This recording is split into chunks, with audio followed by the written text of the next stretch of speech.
Mesdames, Mesdemoiselles, Messieurs, bonjour. Bienvenue dans l'émission En marchant sur les traces des poilus, aujourd'hui consacrée à un soldat allemand, Fernand Bérard. Ici, vous avez le corps d'une ferme, la ferme dite de Rosa, qui se trouve à proximité du village de Warcq. Pourquoi Rosa? Tout simplement, c'est le nom de la petite rivière qui est un sous-affluent de l'Orne. Nous y reviendrons plus tard. Bien, comme vous voyez, ce n'est pas toujours un terrain facile, puisque ce que je vais vous montrer n'est pas indiqué sur les cartes, et donc il faut se frayer un passage assez tortueux finalement, pour finir sur un espace que vous avez face à moi, ce qui pourrait être supposé la sépulture du soldat allemand Fernand Bérard. Alors revenons au destin très particulier de ce soldat allemand.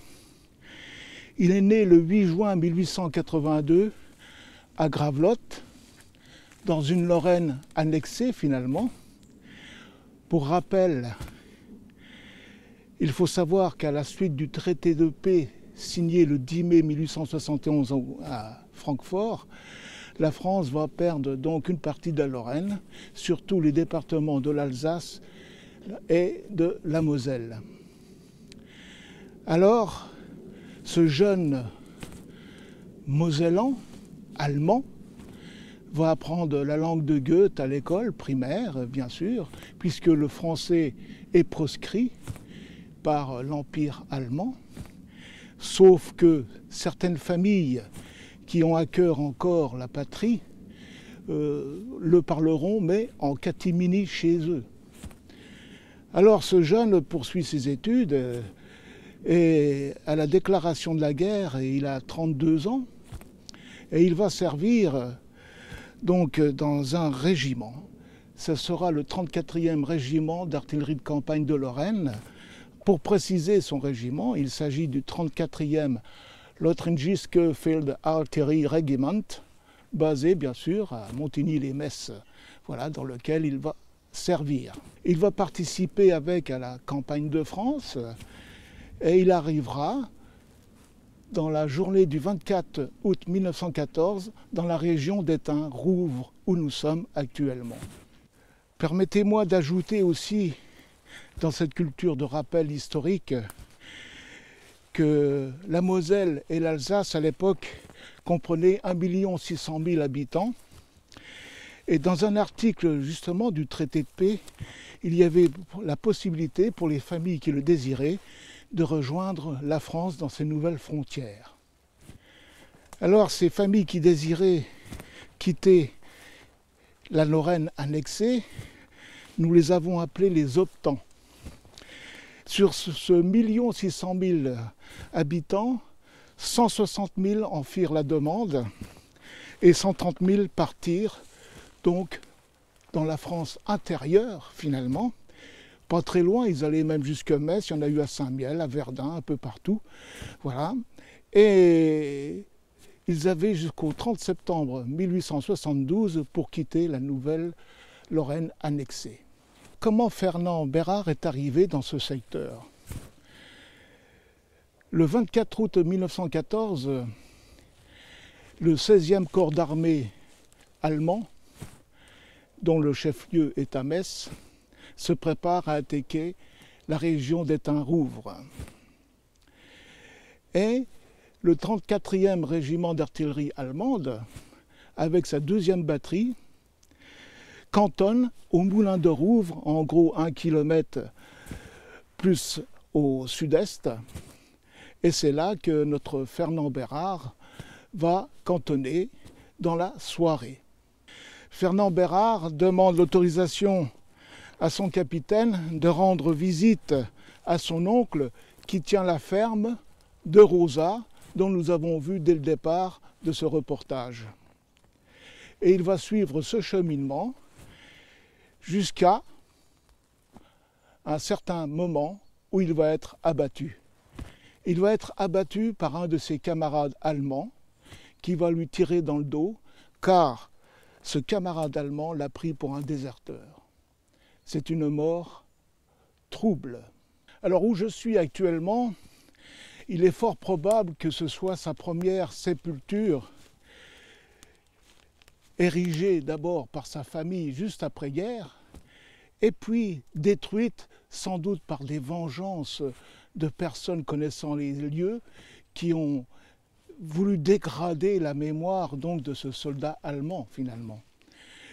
Et puis il y a une deuxième sépulture qui a été édifiée une dizaine de mètres plus loin, qui elle se trouve dans les taillis et que l'on a bien du mal à déceler.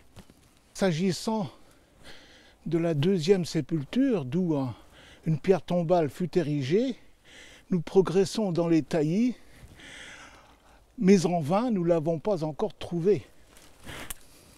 Et je ne sais pas si on pourra la trouver tellement que le terrain est marécageux.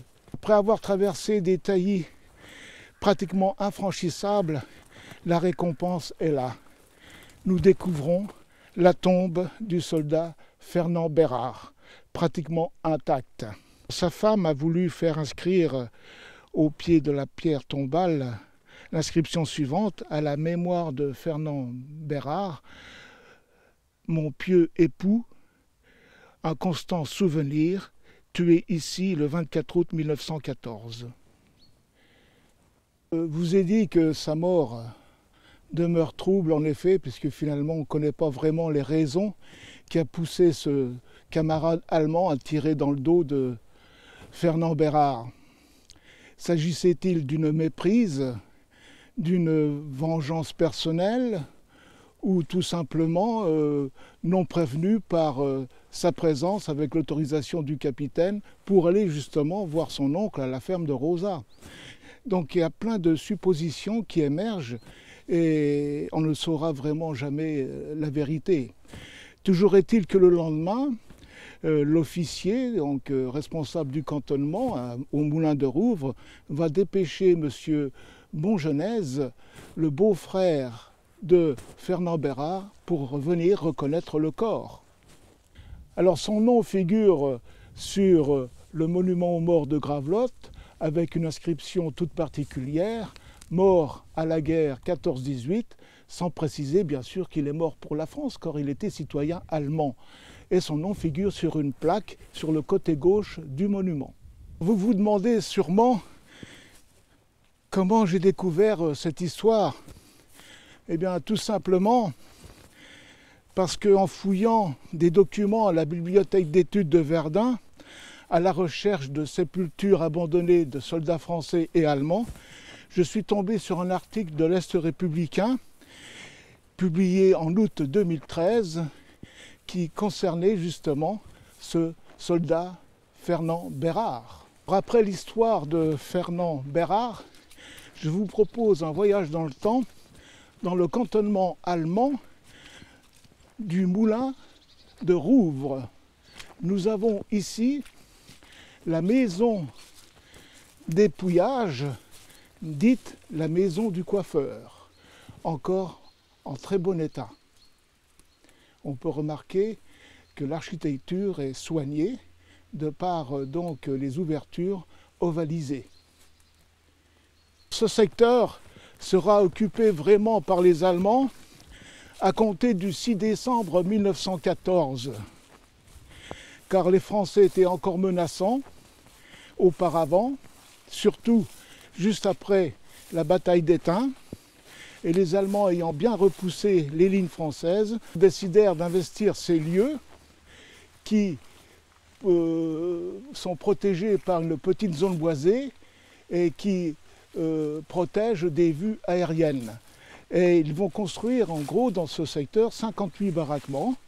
Seulement une dizaine subsistent aujourd'hui. Alors ici, nous avons sur ma gauche le derrière de la maison dite du coiffeur, et sur ma droite un bunker qui servait d'abri aux troupes pour justement monter la garde et ainsi de suite. Voilà. Vous pouvez remarquer que c'est encore en très bon état, après 110 ans pratiquement d'existence, puisque c'est à partir de 1915 aussi que les Allemands construisirent ces infrastructures bétonnées. Alors le clou de ce cantonnement allemand, construit pour beaucoup d'infrastructures à partir de 1915, c'est la fameuse gare répartie en 2 bâtiments bien distincts.